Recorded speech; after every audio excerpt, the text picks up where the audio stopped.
समाजसेवक दिलीप मालवणकर यांचे अशाही अवस्थेत दातृत्व।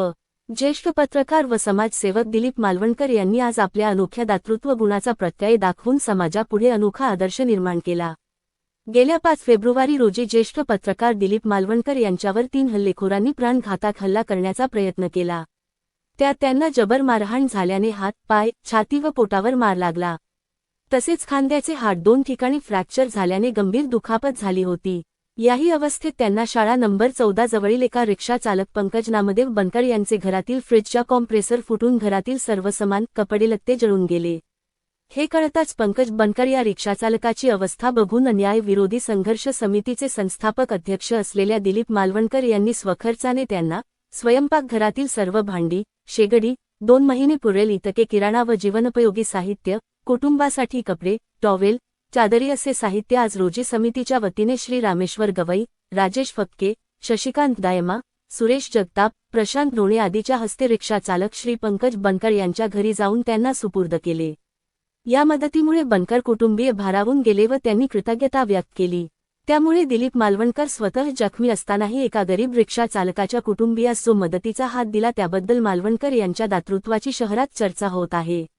आजवर कोणत्याही लोकप्रतिनिधीने मदत दिली नसताना दिलीप मालवणकर यांच्या नेतृत्वाखालील अन्याय विरोधी समितीने हे मानवतावादी कार्य केले, त्याचे सर्वत्र कौतुक होत आहे।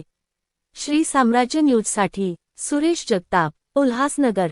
4 दिवसापूर्वी 14 नंबर शाळा उल्हासनगर 4 या ठिकाणी पंकज नामदेवराव बनकर यांच्या घराला आग लागली।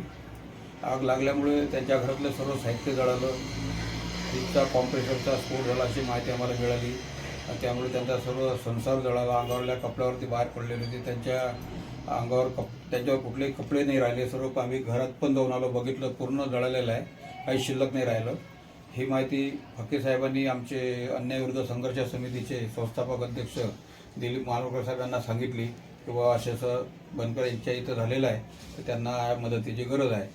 तर मालवणकर साहेबांनी ते स्वतः आजारी आहेत, त्यांच्या हाताला 3 फ्रॅक्चर आहेत, तरी पण त्यांनी एक दायित्व म्हणून एक मानवतेच्या दृष्टिकोनातून साहेबांनी हे सर्व कपडे, भांडे, रॅशन, शेगडी हे सर्व साहित्य यांनी घेऊन देऊन आज आम्ही या बनकरांच्या हातात हे सर्व सुपूर्द केलेलं आहे। असे दायित्व करताना मालवणकर साहेबांनी कोणते विचार केलेला नाही की मी स्वतः आजारी आता माझे ऑपरेशन होणार, मी कसा खर्च करू, त्यांनी हा कोणताही विचार केला नाही। त्यांनी एक मानवतेच्या दृष्टिकोनातून एक मदत म्हणून हे चांगलं एक महान कार्य केलेलं आहे।